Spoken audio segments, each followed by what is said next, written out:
L'ordre du jour appelle la discussion en nouvelle lecture du projet de loi relatif à la prévention d'actes de terrorisme et au renseignement. Dans la discussion générale, la parole est à Madame la ministre, Madame Marlène Schiappa, ministre chargée de la citoyenneté.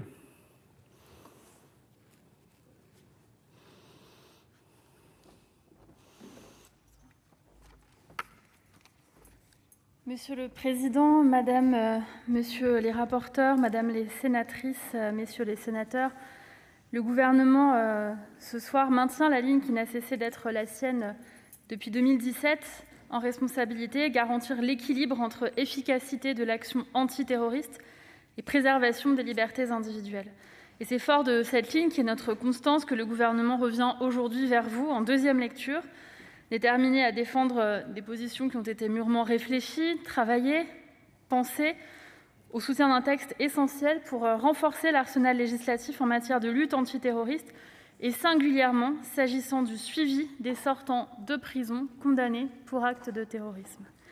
Ce sont des considérations d'efficacité opérationnelle, de pragmatisme, de respect de l'équilibre initial et de recherche du plus large consensus qui continuent à nous animer collectivement.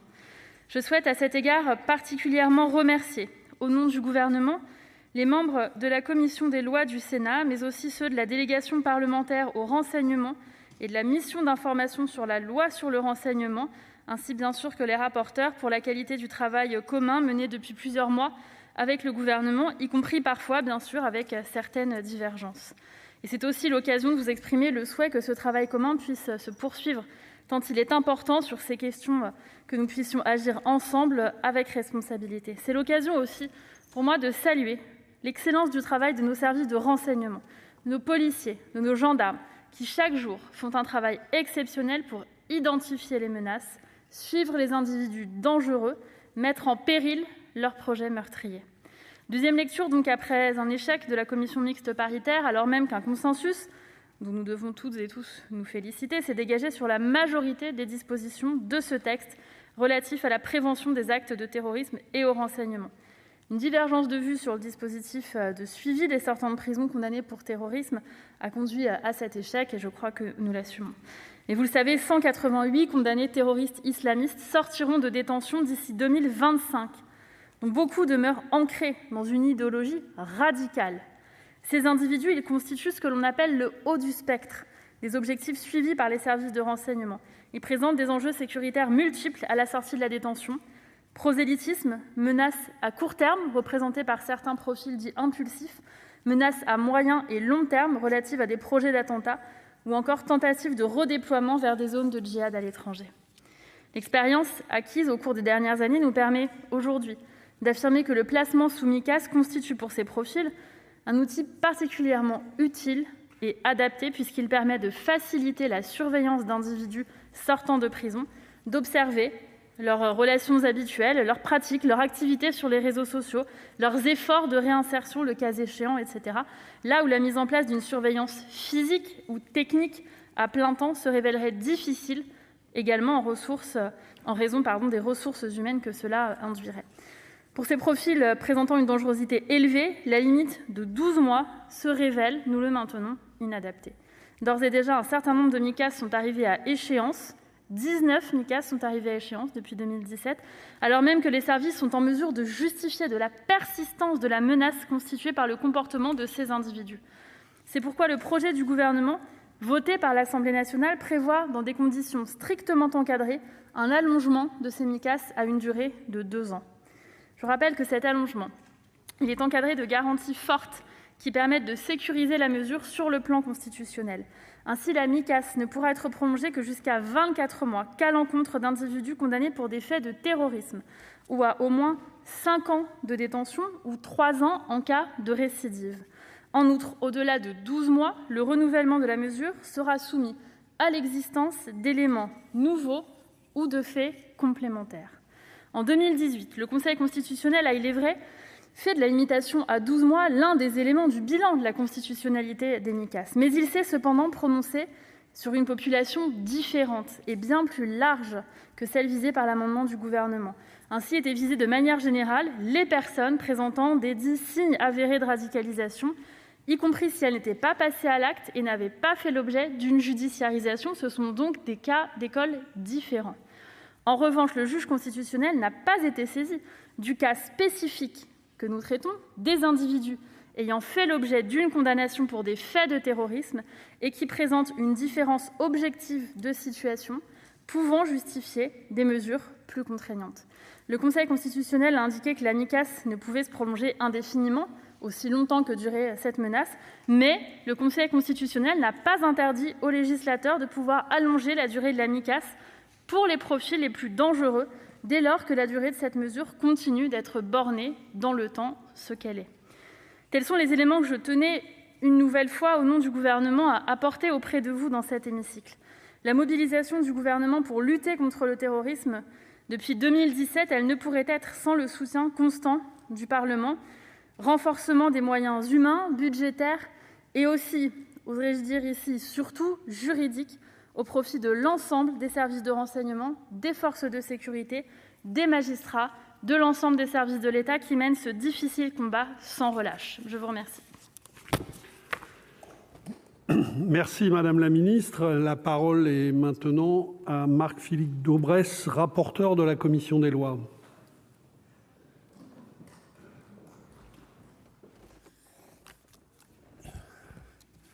Monsieur le Président, Madame le Ministre, Monsieur le Président de la Commission, Madame la rapporteure, mes chers collègues, chacun, bien sûr, dans cet hémicycle est prêt à mettre en place le dispositif le plus efficace de prévention des actes de terrorisme. Et nous voulons nous associer, Madame la Ministre, à l'hommage que vous rendez à nos services de police en général, mais de renseignement en particulier, qui sont exemplaires par leur abnégation.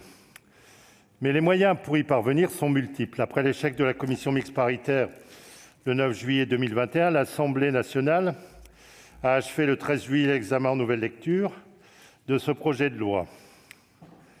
Sur les 36 articles que comprenait le projet, 19 restaient encore en discussion. L'Assemblée nationale en a adopté 6 sans modification et confirmé une suppression. Elle a adopté les 12 articles restants avec des modifications substantielles par rapport au texte qui était celui du Sénat pour la partie, vous l'avez dit, relative au terrorisme, notamment aux articles 2, 3 et 5. Si nous étions très proches d'un accord avant cette commission mixte paritaire, l'intransigeance du Gouvernement a rendu inévitable son échec.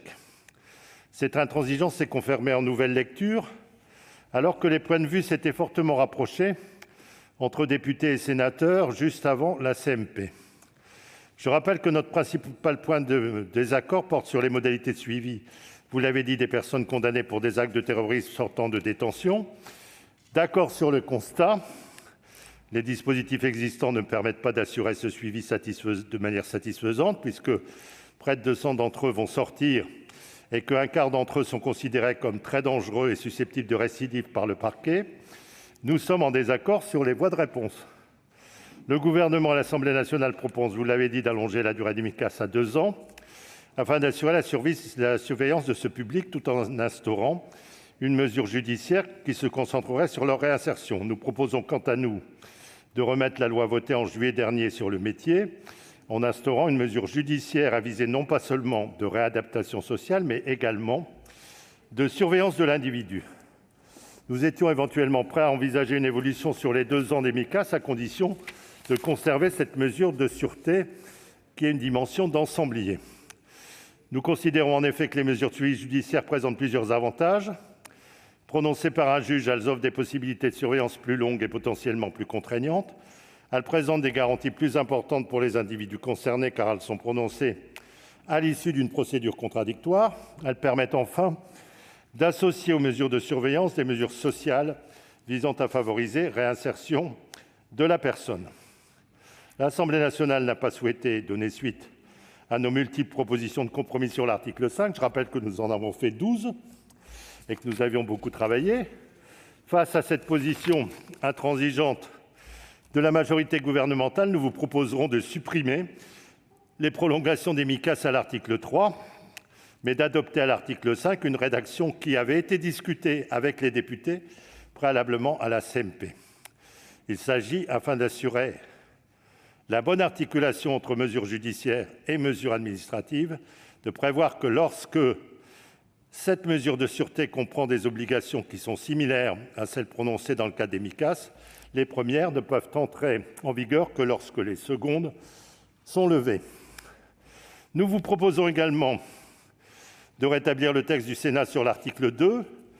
Notre texte permet une caractérisation plus précise des locaux annexes aux lieux de culte qu'il sera possible de fermer s'il existe des raisons sérieuses de penser qu'ils seraient utilisés pour faire échec à l'exécution de la mesure de fermeture du lieu de culte.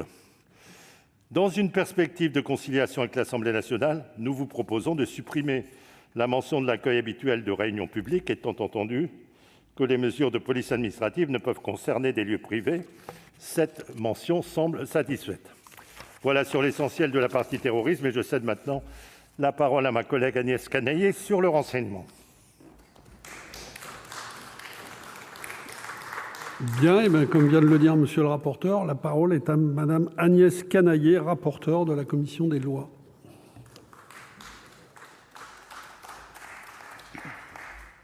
Monsieur le président, madame la ministre, monsieur le président de la commission des lois, mes chers collègues, concernant la partie renseignement, le Sénat a eu comme priorité de doter les services de renseignement de moyens adaptés pour faire face à l'évolution, notamment technologique, mais surtout des pratiques terroristes et criminelles qui menacent la sécurité intérieure de notre pays. Notre travail a été guidé par le respect des libertés constitutionnelles, en s'assurant notamment de la protection de la vie privée par un réel encadrement législatif doublé de contrôles suffisants. En première lecture, le Sénat avait abouti à un juste équilibre entre liberté et sécurité.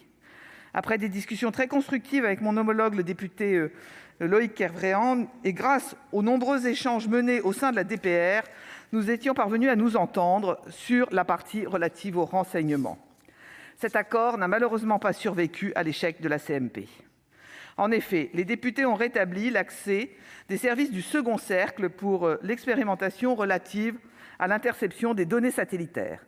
Mais ce rétablissement ne constitue pas pour nous un point de blocage. En effet, l'Assemblée nationale a précisé que les services du second cercle concernés sont ceux dont les missions le justifient et qui seront déterminés par un décret en Conseil d'État pris après avis de la CNCTR. Dès lors, pour nous, les conditions de participation des services du second cercle nous paraissent satisfaisantes et suffisamment précises. Par contre, à l'article 13, les députés ont supprimé le caractère expérimental de l'extension du traitement de l'algorithme aux URL, prévu par le Sénat jusqu'au 31 juillet 2025. Or, tant d'un point de vue technique que du point de vue juridique, cette extension ne nous paraît pas possible sans une expérimentation préalable. Je rappelle que les URL sont des données de nature mixte qui relèvent à la fois des données de connexion et du contenu des communications, et qu'elles font donc légitimement l'objet d'une protection renforcée. La nécessité d'une expérimentation avait été soulignée par la DPR dans son dernier rapport, et je regrette que nous n'ayons pas trouvé d'accord sur ce point. Nous vous proposerons donc de rétablir la version du Sénat à l'article 13. Outre des modifications purement rédactionnelles, les députés sont revenus sur une précision que nous avions apportée à l'article 15 sur la conservation des données de connexion. Vous le savez, le régime français a été nettement remis en cause par la jurisprudence de la Cour de justice de l'Union européenne, avec un impact important, vous le savez, sur les enquêtes judiciaires. Nous avons souhaité préciser dans le texte que les catégories de données conservées par les opérateurs dans le cadre de leurs obligations de conservation permanente, c'est-à-dire les données relatives à l'identité, les coordonnées de contact et de paiement, des comptes et les adresses IP, restent accessibles aux autorités judiciaires dans le cadre des procédures de réquisition habituelles. Cette précision respecte l'arrêt de la Cour de justice de l'Union européenne et facilite le travail des enquêteurs. Nous vous proposons donc de le rétablir. Enfin, le Sénat avait adopté 2 amendements rédactionnels sans en modifier la teneur à l'article 7, portant sur la communication aux services de renseignement par les autorités administratives. L'Assemblée nationale a adopté un amendement de fond qui apporte des garanties supplémentaires suite à la décision du Conseil constitutionnel rendue le 9 juillet dernier, soit après la CMP, qui précise que les transmissions de renseignements par les autorités administratives se font de leur propre initiative, que ces données doivent être plus encadrées et surtout qu'il y a de nouvelles exigences de traçabilité. Ces précisions me semblent de nature à renforcer l'encadrement de la transmission d'informations par les autorités administratives aux services de renseignement. Je vous propose donc de ne pas les modifier. À l'inverse, les députés ont adopté conforme l'article 19 relatif aux archives protégées. Nos débats avaient été très approfondis sur ce sujet en première lecture. Nous savons que le dialogue doit se poursuivre entre les représentants de la profession, les ministères et les services concernés, mais nous ne sommes pas appelés à en rediscuter dans cette nouvelle lecture. Je vous remercie. Bien, merci. Dans la suite de la discussion générale, la parole est à notre collègue Jean-Yves Leconte pour le groupe socialiste, écologiste et républicain.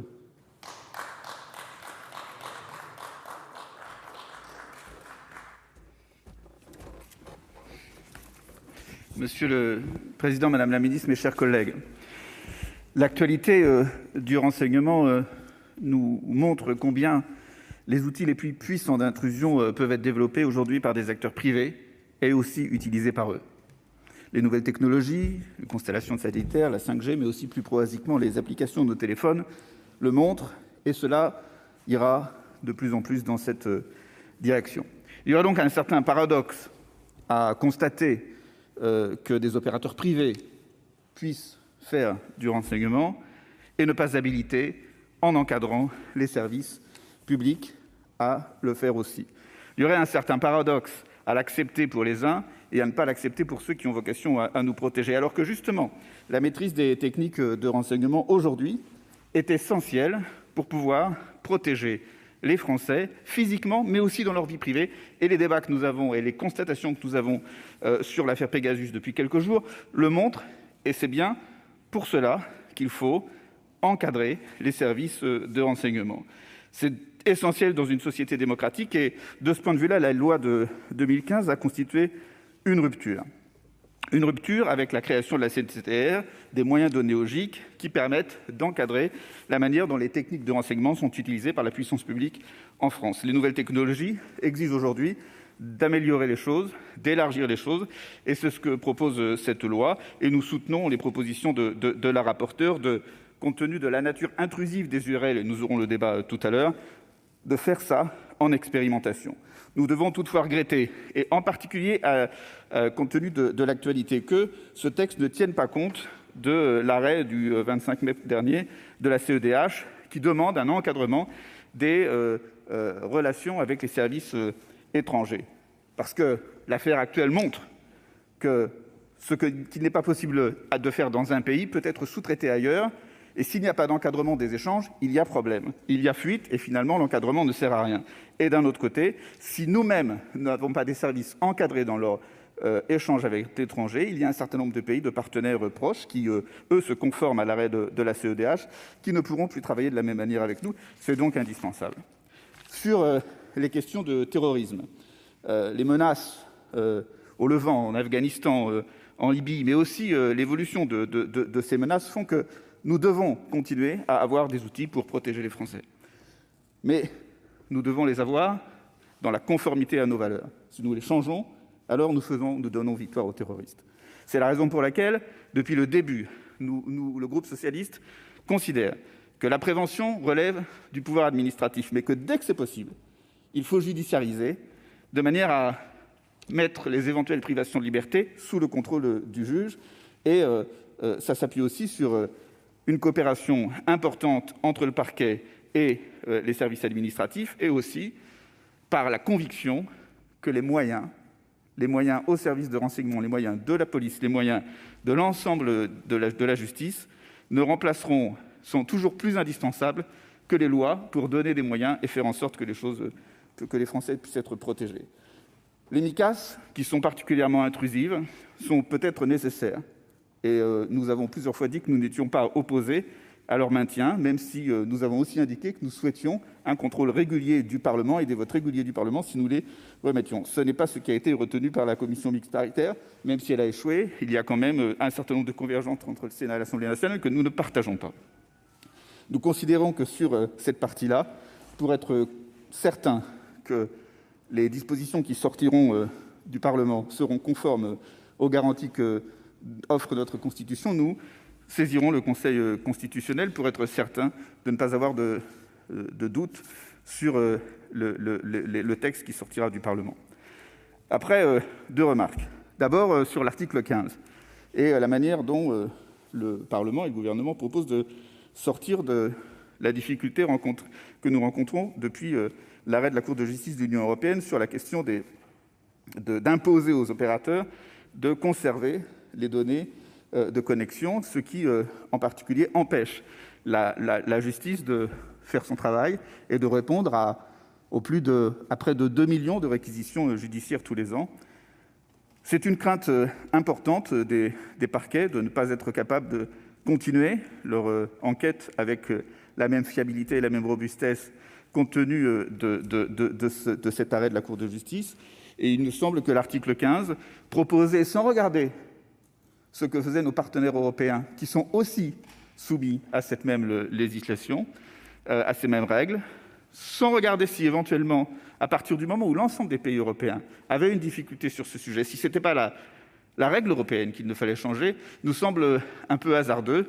Et l'interrogation que j'ai donnée, la question que j'ai posée tout à l'heure au ministre de la Justice sur ce point montre que c'est peut-être traité avec un peu de désinvolture, alors que pour avoir confiance dans la justice, il faut aussi lui donner des moyens robustes et fiables. Enfin, dernier point, l'article 19 sur les archives. Et là, excusez-moi, mais c'est scandaleux. C'est scandaleux de revenir aujourd'hui sur le plan législatif, alors qu'il y a eu accord entre l'Assemblée nationale et le Sénat, c'est adopté conforme, nous ne pouvons pas présenter d'amendement.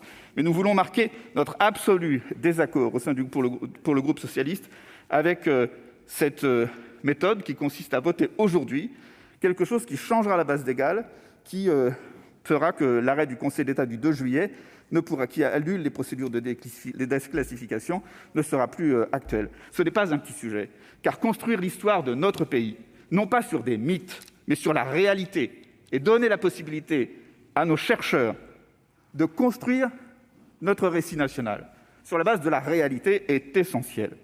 Et c'est ce qui ne sera pas possible s'il n'est pas possible de déclassifier un certain nombre de choses. Nous savons bien que sur certaines choses qui peuvent encore avoir une utilité opérationnelle, il faut encore protéger. Mais nous considérons que la manière avec laquelle le débat a été mené et ce à quoi ça aboutit est un réel scandale. Et c'est la raison pour laquelle, malgré notre accord sur un certain nombre de points, nous nous abstiendrons sur ce texte. Merci, chers collègues. La parole est maintenant à Franck Menonville pour le groupe Les Indépendants.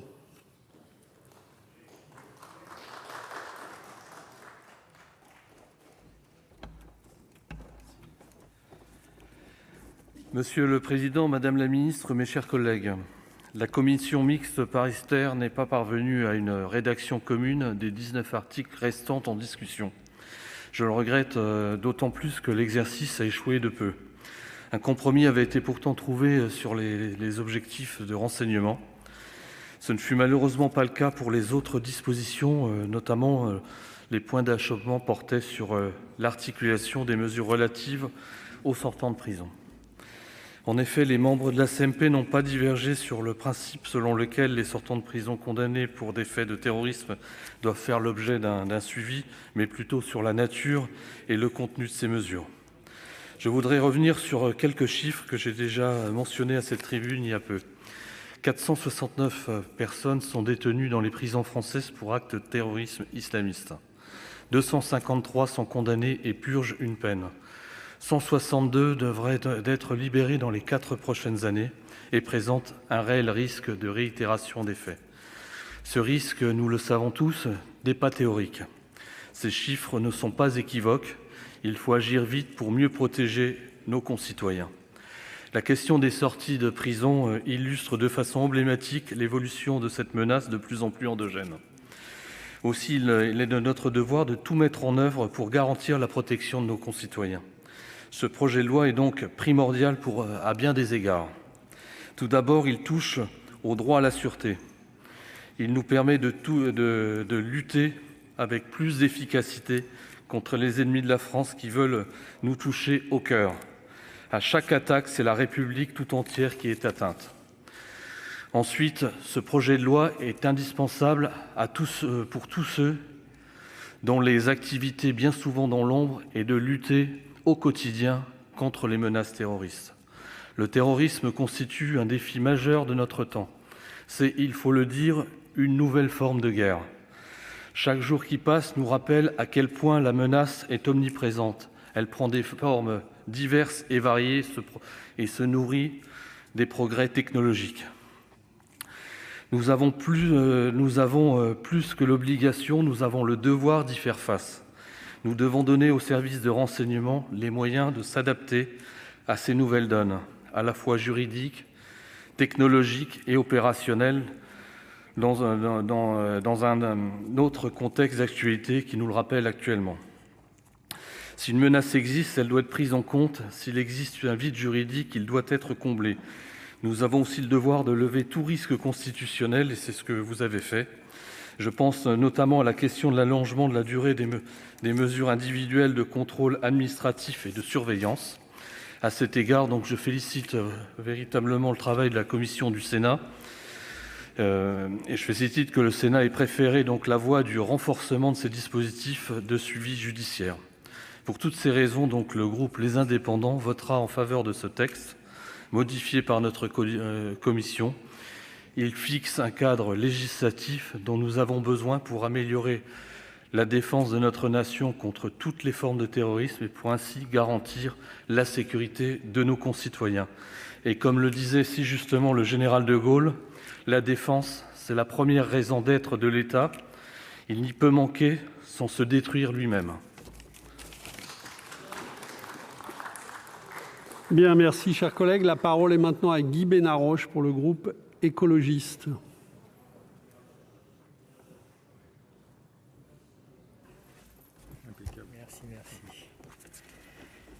Merci.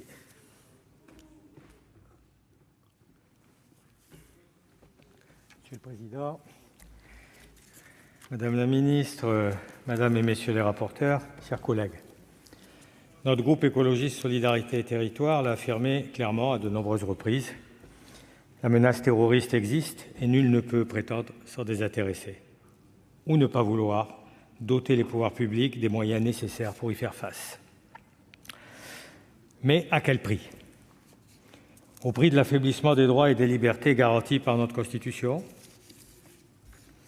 Au prix d'atteinte à la liberté d'aller et venir, au secret des correspondances, au secret professionnel ou encore au droit au respect de la vie privée et familiale, au prix de l'instauration d'une surveillance généralisée de nos concitoyens aux moyens d'IMSI Catcher, de captage des données, de communication satellitaire et de recueil des URL, au prix d'un dessaisissement du juge dans sa mission de protection des libertés individuelles par la pérennisation dans notre droit commun du recours intensif à des procédures administratives relevant du cadre de l'état d'urgence ? À quel prix ? En outre, nous l'avions dit lors de l'étude de la proposition de loi Justice de proximité et réponse pénale, de quels moyens parlons-nous quand la justice pâtit d'un manque de ressources humaines et matérielles conséquentes qui l'empêche de mener à bien sa mission ?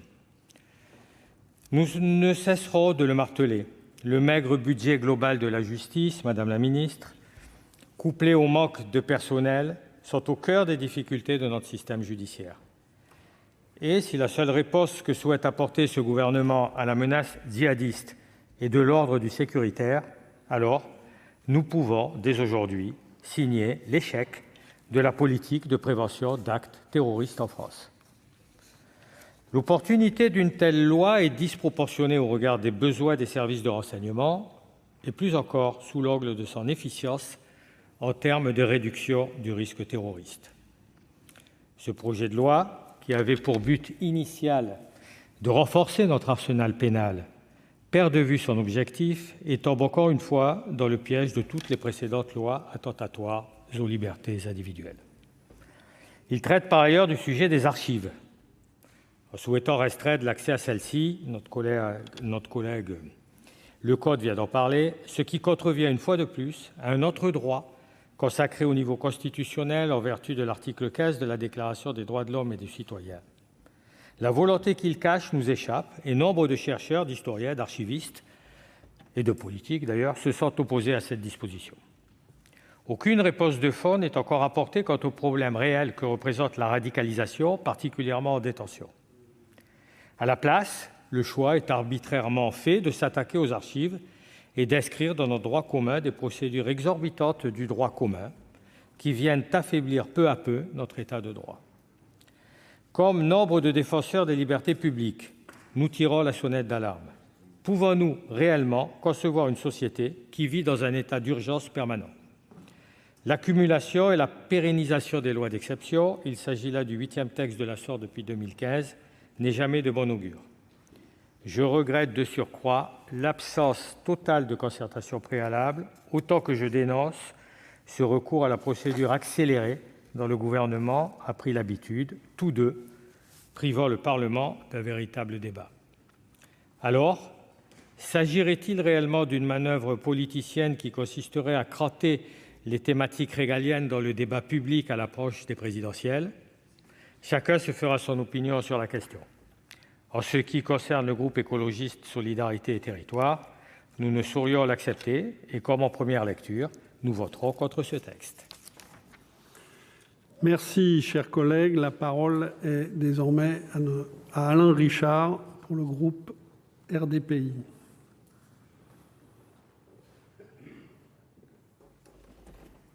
Merci, Monsieur le Président, Madame la Ministre, mes chers collègues. Nous approchons de la conclusion d'un accomplissement législatif qui, globalement, répond aux défis persistants, devenus permanents, des menées terroristes qui continuent à être ourdies dans notre pays.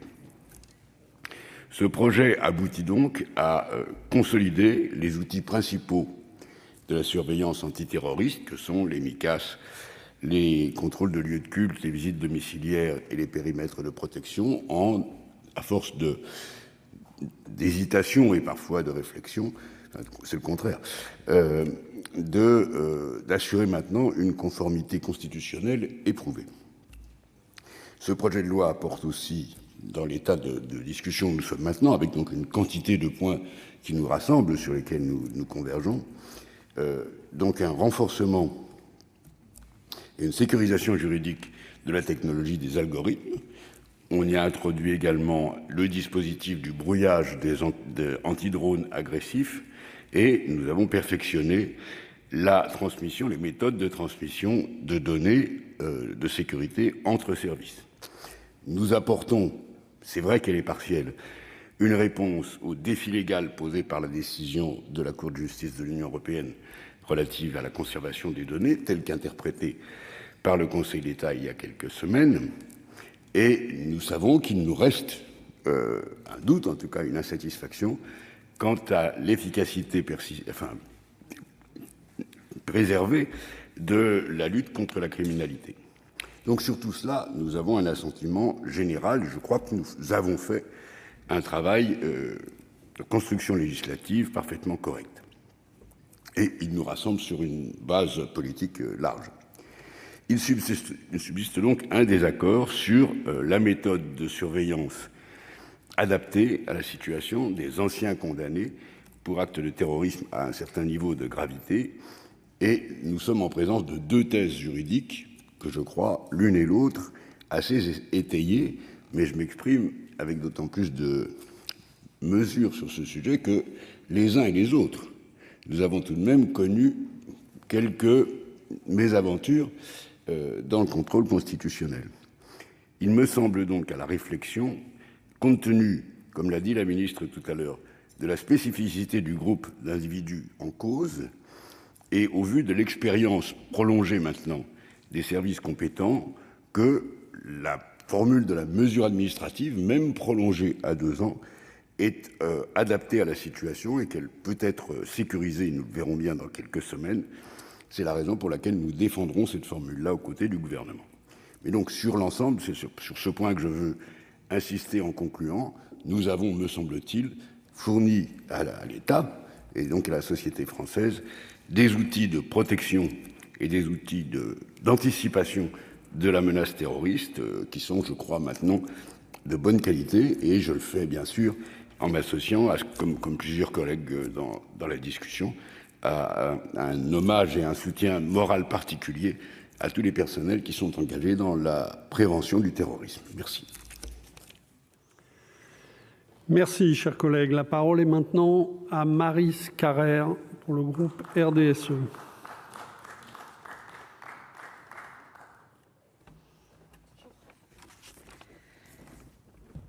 Monsieur le Président, Madame la Ministre, Madame et Mesdames les rapporteurs, Madame et Monsieur le rapporteur, chers collègues. D'abord, j'aimerais dire mon regret que sur un projet de loi abordant des thématiques si fondamentales, notre Parlement ne soit pas parvenu à s'accorder sur un texte commun. Je le regrette d'autant plus que sur de nombreux points, nous partons des mêmes constats. Le premier est celui de la nécessité légale. Comme cela a largement été souligné au cours de la navette, à défaut d'une intervention du législateur, bon nombre de dispositions du Code de la sécurité intérieure, issues notamment de la loi SILT, arriveront à échéance en 2021. Le second est bien entendu l'objet de toutes ces lois qui consiste à répondre à la menace terroriste et notamment au risque que représente la sortie de détention dans les prochaines années de détenus condamnés pour des faits en lien avec le terrorisme.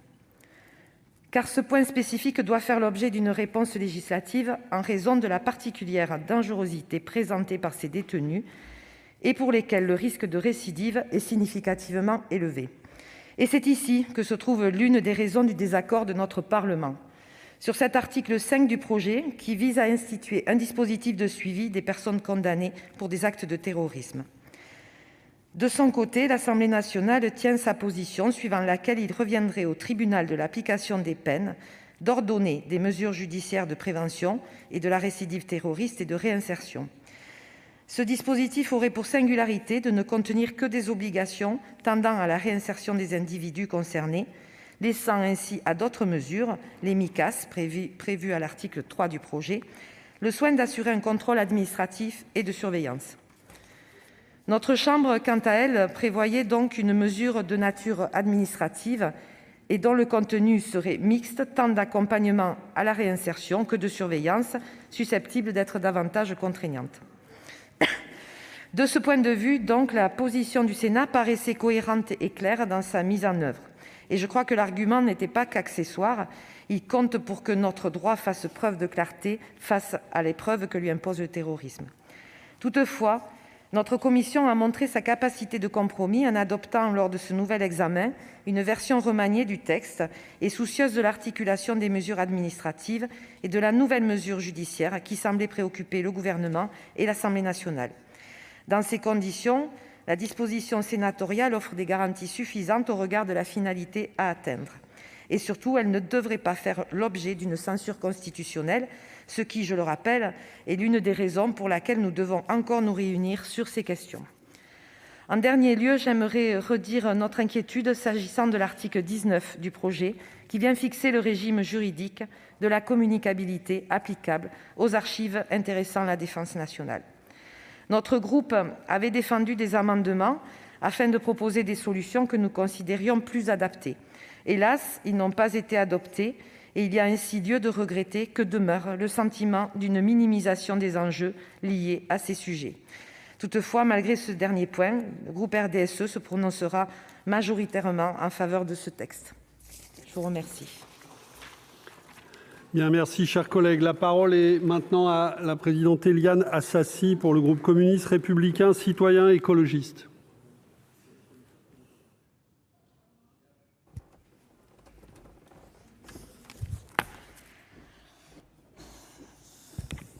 Monsieur le Président, Madame et Monsieur le rapporteur, Monsieur le Président de la Commission des lois, Madame la Ministre, en abordant cette nouvelle lecture d'un texte aux mesures qui nous sont désormais, hélas, plus que familières, je dois vous avouer l'inquiétude doublée d'amertume que nous éprouverons au sein de notre groupe, nous qui, comme d'autres, sommes mobilisés pour lutter contre le terrorisme et le risque d'actes terrorisme dans notre pays, mais j'oserais dire aussi au-delà de notre pays.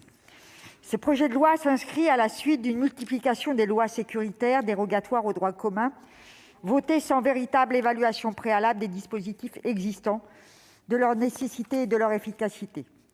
En votant ce projet de loi, mes chers collègues, vous pérennisez les dispositifs issus de la loi SILT, dispositifs semblables à des assignations à résidence et à des perquisitions contrôlées par l'administration, qui, contournant la procédure judiciaire et les droits de la défense, présentent des conséquences particulièrement lourdes pour les personnes visées, jugées sur des motifs flous de dangerosité, tels que les MICAS, un des points d'achoppement ayant conduit à l'échec de la CMP, Mais Madame la ministre, Madame et Monsieur les rapporteurs, vous êtes pourtant d'accord sur la philosophie globale de ce genre de mesures. Et en réalité, quelle que soit l'issue et les micro-aménagements sur lesquels vous vous entendez en pérennisant toutes ces mesures, vous faites le choix d'opérer un tournant radical en matière de police administrative, inspiré par un principe de précaution incompatible avec nos principes démocratiques fondés sur un droit pénal d'interprétation stricte.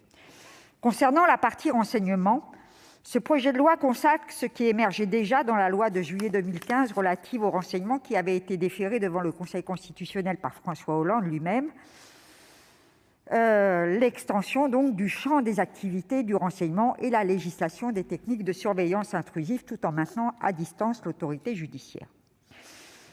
Avec donc l'ensemble de ces techniques, le Gouvernement se dote d'un arsenal de surveillance de masse. Pourtant, je vous le redis, nos concitoyennes et concitoyens ne veulent ni renoncer à leur liberté individuelle, ni échanger leur vie privée contre un État sécuritaire sans faille, illusoire. Nous nous interrogeons toujours sur l'utilité de ces mesures de durcissement de l'arsenal répressif et administratif relatif à la lutte contre le terrorisme, alors même que notre législation en la matière est déjà substantielle et que nous avons appris, par ailleurs, à la lecture d'un article d'un journal du soir, comme on dit, faisant état d'un rapport qui a fait état d'un rapport confidentiel du gouvernement remis aux membres de la DPR sur la surveillance numérique, que l'utilisation des algorithmes, les boîtes noires, n'avait permis d'atteindre aucun objectif opérationnel, alors que vous nous expliquez en parallèle que toutes les mesures prises en matière de renseignement sont absolument efficaces et nécessaires pour le travail de nos services de renseignement. Je le redis ici, nous considérons pour notre part que s'il y a lieu de réformer le renseignement, c'est surtout pour accroître ses ressources humaines et non le recours irrationnel et déraisonnable à des techniques de surveillance massive qui n'ont, l'actualité nous le démontre, qui n'ont jamais fait les preuves de leur efficacité en matière de lutte contre le terrorisme. Pour toutes ces raisons, auxquelles je rajoute l'article 19 qui a trouvé un accord en CMP, mais dont nous persistons à dire qu'il tourne le dos à la communauté des historiens, des scientifiques et des archives, pour toutes ces raisons donc, et des archivistes, pardon, pour toutes ces raisons donc, je vous réaffirme ici notre opposition déterminée à ce projet de loi et nous argumenterons de nouveau cette position en défendant quelques amendements sur les articles encore en discussion qui nous semblent les plus problématiques. Je vous remercie. Merci. La parole maintenant à Philippe Bonnecarrère pour l'Union centriste.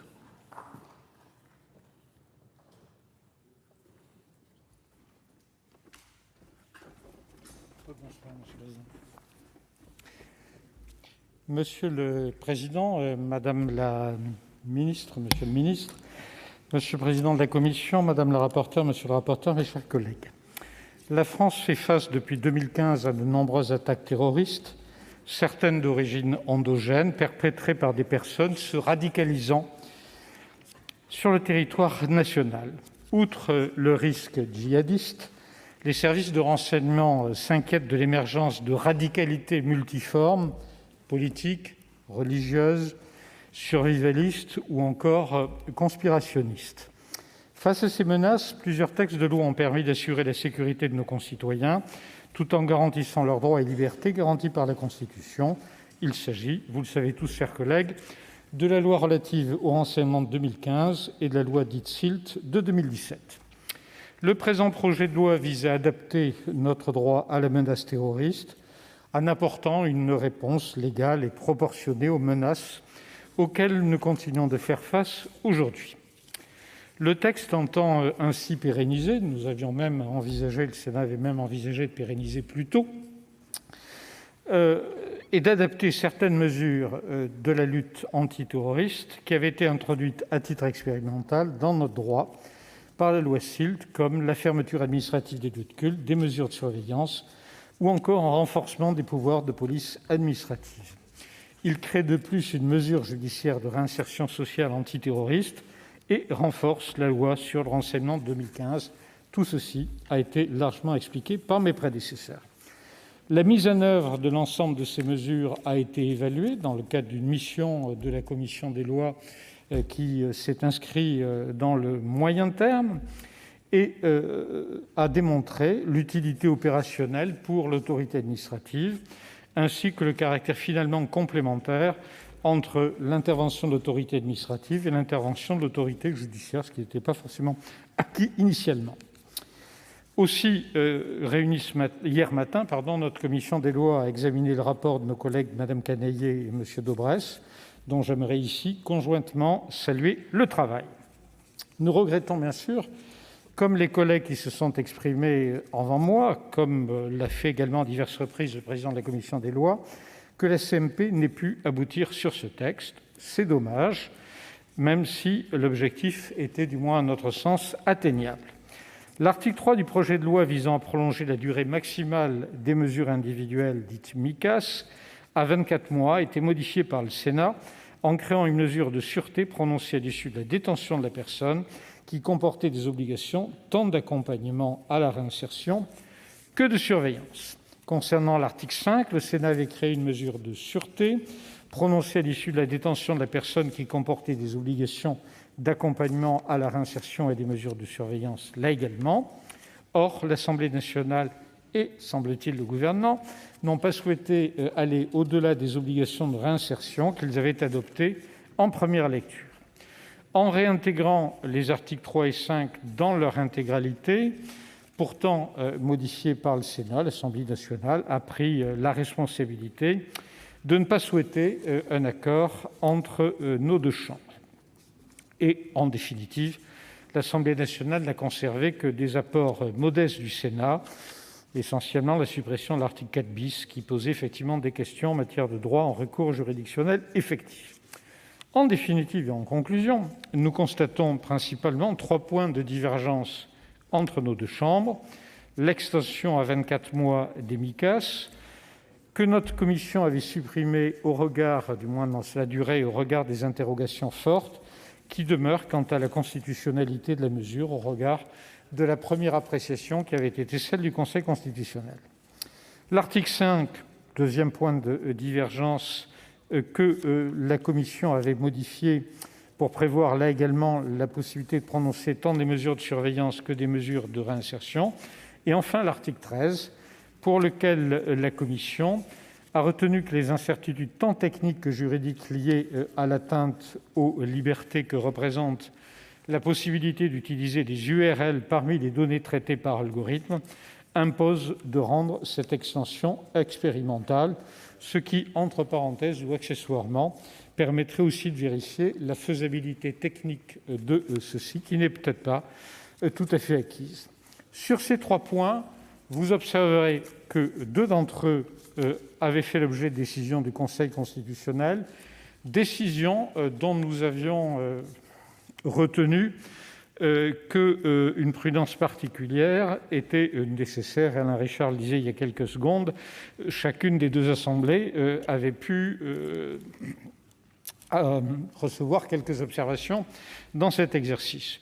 Sur le 3e point, ce ne sont pas des décisions du Conseil constitutionnel qui sont notre préoccupation essentielle, mais plutôt les décisions de la CJUE et celles du Conseil d'État. C'est clairement le problème de conventionnalité. Chacun ici, dans cet hémicycle, connaît les efforts remarquables du Conseil d'État pour éviter le conflit entre droit interne et droit européen. Pourtant, on avait du mal à imaginer quel pourrait être le chemin de crête, pour employer une formule maintenant classique, et trouver une convergence entre les 2 droits. La solution avait été trouvée et il ne nous semble pas forcément très opportun de remettre ceci en cause. Tout ceci montre que la rédaction retenue par notre Assemblée présentait de nombreux avantages et le groupe des sénateurs UC votera donc en faveur du projet de loi dans la version issue des travaux de notre commission des lois. Je vous en remercie. Merci, chers collègues. Et maintenant, la parole à Catherine Di Folco pour le groupe Les Républicains.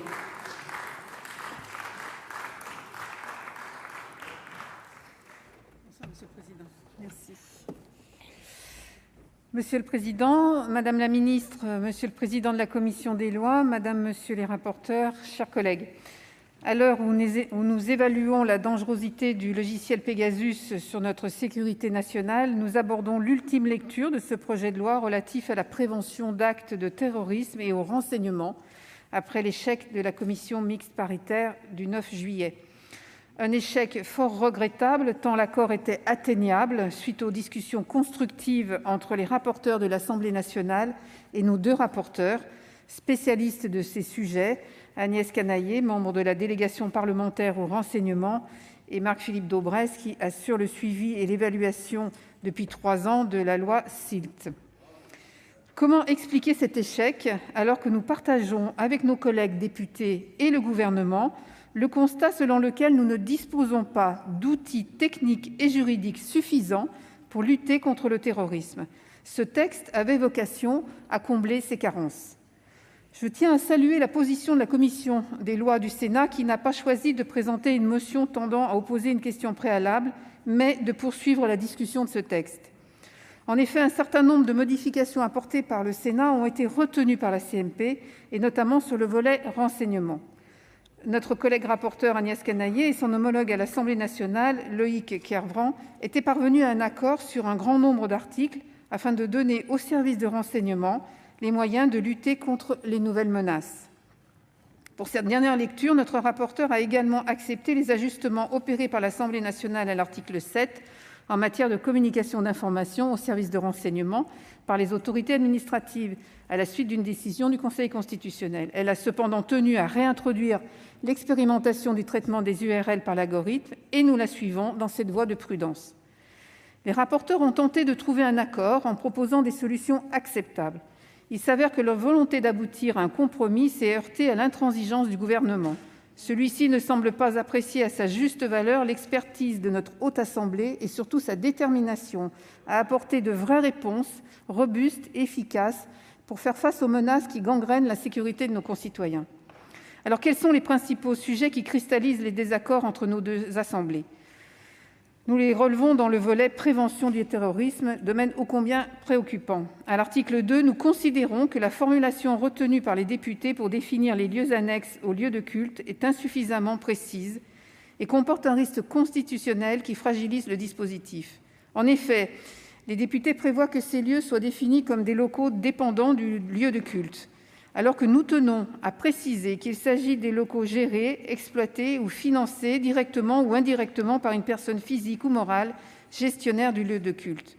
Nous considérons que la fermeture de ces locaux annexes permettrait de lutter contre le phénomène de déport de certains prédicateurs qui utilisent ces lieux pour échapper aux mesures de police administrative, ce que soulignait notre rapporteur Marc-Philippe Daubresse dans son rapport d'information sur le suivi de la loi SILT en février 2020. Mais notre divergence majeure, à l'origine de l'échec de la CMP, porte sur les articles 3 et 5. Nous l'avions déjà bien perçu lors de la première lecture, puisque vous aviez déposé, Madame la Ministre, des amendements pour rétablir le texte de l'Assemblée nationale. Nous ne sommes pas favorables à l'allongement de la durée des Micas. Faut-il rappeler une fois de plus la décision du Conseil constitutionnel qui a considéré que, compte tenu de leur rigueur, les Micas ne sauraient excéder de manière continue ou non une durée totale de 12 mois. J'ai du mal à comprendre pourquoi les députés et le gouvernement ne comprennent pas cet arbitrage et s'entêtent à vouloir passer leur durée à 24 mois, et ce malgré les arguments, Madame la Ministre, que vous avez développés lors de votre intervention en début de séance. Nous soutenons nos rapporteurs qui ont réintroduit à l'article 5 la proposition de loi du président Buffet, adoptée par le Sénat en mai dernier, créant une mesure judiciaire de suivi et de surveillance. Cette dernière semble constituer une voie juridiquement plus adaptée que la proposition initiale du Gouvernement, reprise en nouvelle lecture par l'Assemblée nationale. Elle offre des possibilités de surveillance plus longues, plus contraignantes, et permet d'associer aux obligations de surveillance des mesures sociales de réinsertion. Cette mesure reprend le principe du dispositif adopté par le Parlement en juillet 2020, instaurant un régime de sûreté à l'encontre des sortants de prison condamnés pour terrorisme, tout en y apportant les aménagements nécessaires pour répondre aux objections du Conseil constitutionnel. Elle constitue, selon nous, la voie à suivre pour répondre à cette problématique d'une importance toute particulière. Ces dispositions nous paraissent être les plus efficaces et les plus respectueuses des libertés. Tout au long de l'examen de ce projet de loi, nos rapporteurs ont veillé à assurer un équilibre entre les mesures de sécurité et le respect des libertés constitutionnelles. L'enjeu de ce texte est majeur. Il faut renforcer notre arsenal législatif pour assurer la protection de nos concitoyens qui aspirent à vivre dans un État de droit en toute sécurité. Nous pensons que le texte de l'Assemblée nationale ne répond pas complètement à ces enjeux. C'est pourquoi nous sommes satisfaits que le Sénat imprime sa marque et réaffirme sa volonté de fermeté, d'efficacité, mais aussi d'humanité. Les membres du groupe Les Républicains voteront le texte proposé par nos rapporteurs. Après l'échec d'un accord hier sur le projet de loi relatif au respect des principes de la République, les divergences fondamentales d'aujourd'hui constituent un nouvel acte manqué pour lutter contre le séparatisme et le terrorisme islamiste, et nous pouvons le regretter. Je vous remercie de votre attention. Bien, merci, chers collègues. La discussion générale est close. Madame la ministre, mes chers collègues, afin de permettre à la commission des lois de se réunir pour examiner les amendements déposés sur ce texte, je vais suspendre la séance. Monsieur le président de la commission, de combien de temps pensez-vous avoir besoin ? Merci, Monsieur le Président. Une quinzaine de minutes. Et je voudrais informer, si vous me le permettez, les membres de la commission des lois que nous nous retrouverons salle A120, qui est juste à proximité de l'hémicycle. Bien, une quinzaine de minutes. Donc, je vais suspendre la séance et elle sera reprise à 22h10. Oui. La séance est suspendue.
Bien, la séance est reprise. Nous passons à la discussion du texte de la commission. Je mets aux voix l'article 1er bis. Qui est pour? Qui est contre? Qui s'abstient? Il est adopté. Je mets aux voix l'article 2. Qui est pour? Qui est contre? Qui s'abstient? Il est adopté. À l'article 3, l'amendement numéro 15, présenté par la présidente Assassi. Oui, merci, Monsieur le Président. Donc, cet article 3 procède à un renforcement du régime des Micas, déjà particulièrement attentatoire aux libertés publiques et qui avait été mis en place à titre expérimental et avec clause de revoyure, étant donné leur caractère particulièrement exorbitant du droit commun. Alors, je ne vais pas revenir ici sur ce que sont les Micas. Chacune et chacun le sait, comme chacune et chacun sait également qu'une personne faisant l'objet d'une Micas peut se voir imposer deux séries d'obligations alternatives.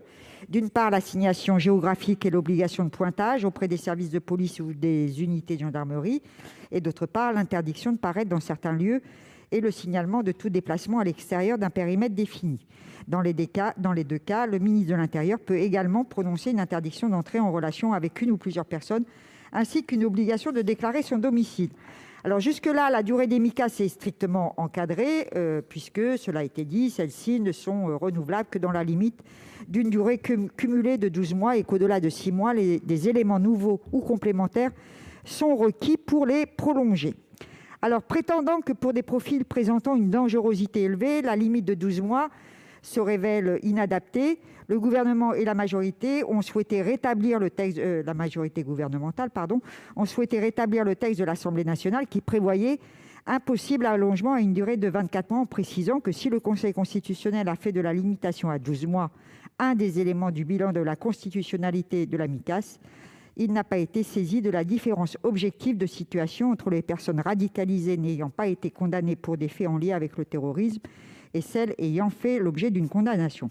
Alors, pour notre part, nous restons convaincus que, comme l'exprimait le Conseil constitutionnel dans le commentaire de sa décision, quelle que soit la gravité de la menace qui justifie une telle mesure de police administrative ne peut se prolonger aussi longtemps que dure cette menace.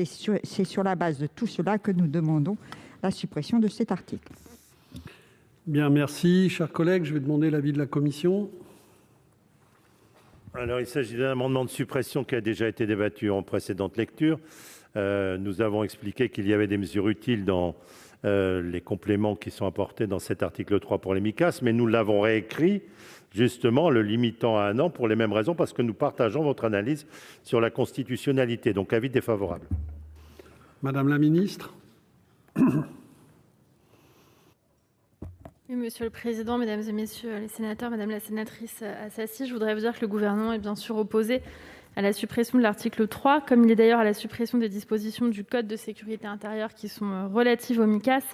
Nous considérons que l'article 3 de ce projet de loi, il apporte plusieurs ajustements aux Micas en vue d'en permettre une plus grande efficacité, notamment pour ce qui concerne le fait de pouvoir prononcer une interdiction temporaire de paraître pour les personnes placées sous Micas au titre de l'article L228-2 du Code de la sécurité intérieure, donc celles qui sont en outre soumises à une obligation de ne pas quitter un périmètre déterminé.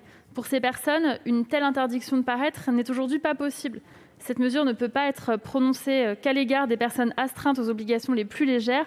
Or, il peut arriver que se tiennent au sein du périmètre au sein duquel la personne est astreinte à résider des événements ponctuels exposés par leur ampleur ou par leurs circonstances particulières à un risque de menace terroriste. Je pense par exemple à un procès d'auteur d'actes de terrorisme qui aura lieu au tribunal judiciaire de Paris, auquel une personne placée sous Micas et astreinte à résider à Paris pourrait alors se rendre en toute légalité. Lorsque cette situation se présente, actuellement, il est nécessaire de modifier le régime sous lequel est placée la personne pour le placer sous le régime de l'article L228-4 du Code de la sécurité intérieure qui permet de prononcer une interdiction de paraître. Mais dans ce cas, la personne n'est plus astreinte à résider au sein d'un périmètre de résidence, donc elle peut le quitter sans encourir aucune poursuite pénale. La mesure qui est proposée dans l'article 3, elle corrige cette anomalie en permettant de cumuler l'astreinte à résidence dans un périmètre déterminé et l'interdiction de paraître dans un lieu précis au sein de ce périmètre dans lequel se tient un événement particulièrement exposé à raison soit de son ampleur, soit des circonstances particulières ou du risque de menace terroriste. L'article 3 permet aussi de renforcer l'efficacité de l'obligation de déclarer son domicile en imposant à la personne de fournir le justificatif de domicile, et enfin que les mesures en cours à la date de promulgation de la loi, dont le terme surviendrait moins de 7 jours après cette promulgation, demeurent en vigueur pour une durée supplémentaire de 7 jours, s'il est procédé à la notification de leur renouvellement au plus tard le lendemain de la publication de la loi, dans un objectif vraiment très concret. Cet allongement du délai répond enfin à la nécessité de procéder au renouvellement de nombreuses mesures qui seront en cours à la date d'entrée en vigueur de la loi et qui seraient susceptibles d'être déférées au juge. Pour l'ensemble de ces raisons, le Gouvernement est défavorable à votre amendement. Je m'excuse d'avoir été longue, je le serai moins pour les prochaines réponses, puisque je crois que nous en avons déjà largement débattu précédemment. Merci. Merci Madame la Ministre. Donc 2 avis défavorables. Je vais soumettre l'amendement aux voix. Qui est pour cet amendement? Qui est contre? Qui s'abstient? Il n'est pas adopté. Je soumets aux voix l'article 3. Qui est pour? Qui est contre? Qui s'abstient? Il est adopté. Article 5, amendement numéro 1 de Monsieur Benaroche. Merci Monsieur le Président. Cet article est probablement celui qui a cristallisé le plus d'opposition. Il reprend en effet les dispositions de la proposition de loi instaurant des mesures de sûreté à l'encontre des auteurs d'infractions terroristes à l'issue de leur peine, ce qui a été censuré par le Conseil constitutionnel dans sa décision du 7 août 2020. Auparavant, le Conseil d'État s'était également interrogé sur l'utilité d'une telle mesure de sûreté, et on peut lire dans son avis du 23 juin 2020, ouvrez les guillemets, la surveillance judiciaire de personnes dangereuses condamnées pour crime ou délit permet l'application de presque toutes les mesures de la proposition de loi. En effet, de nombreuses mesures de notre code pénal permettent d'ores et déjà d'assurer un suivi post-détention. On peut notamment citer le suivi socio-judiciaire prévu aux articles 136, 36.1 à 131, 36.8 du code pénal, la mesure de surveillance judiciaire prévue aux articles 723, 29 et suivants du code de procédure pénale, ou encore le suivi post-libération prévu à l'article 721.2 du code de procédure pénale. Si nous prenons très au sérieux la nécessité de prévenir la commission d'actes à caractère terroriste, la gravité de ces actes ne dispense pas d'apprécier la stricte nécessité des mesures prévues. Or, en l'état, la présente disposition, par ailleurs d'application rétroactive, je le souligne, porte une atteinte excessive aux libertés individuelles. C'est en tout cas notre avis et celui de notre groupe Écologie, Solidarité et Territoires qui s'oppose à la mise en place de cette nouvelle mesure de sûreté. Nous regrettons également que ne soit pas prise en compte la situation des prisonniers de droit commun qui se radicalisent au cours de leur détention. Pour toutes ces raisons, nous demandons la suppression du présent article. Merci, chers collègues. Avis de la commission sur cet amendement. Alors, il s'agit à nouveau d'un amendement de suppression qui est contraire à la position de la commission, d'autant qu'il supprime le suivi judiciaire, qui est précisément le point nodal de notre position sénatoriale. Et je redis à M. Benaroche que nous nous sommes inscrits après arrêt du Conseil constitutionnel, dans la voie qu'a tracée justement le Conseil constitutionnel pour rendre constitutionnelle une mesure de sûreté. Donc, avis défavorable. Merci. Madame la Ministre. Avis défavorable également, Monsieur le Président. Bien, donc un double avis défavorable. Je vais soumettre aux voix l'amendement. Qui est pour? Qui est contre? Qui s'abstient? Il n'est pas adopté. Je soumets aux voix l'article 5. Qui est pour? Qui est contre? Qui s'abstient? Il est adopté. Article 6, l'amendement numéro 16, Madame Gréaume.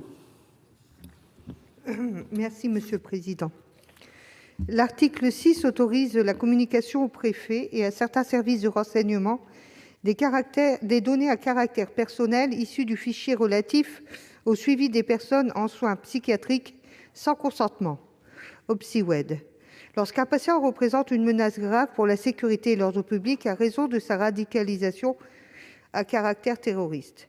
Le décret du 6 mai 2019 autorise déjà l'interconnexion de ce fichier OPSI-WEB avec le fichier des signalements pour la prévention de la radicalisation à caractère terroriste.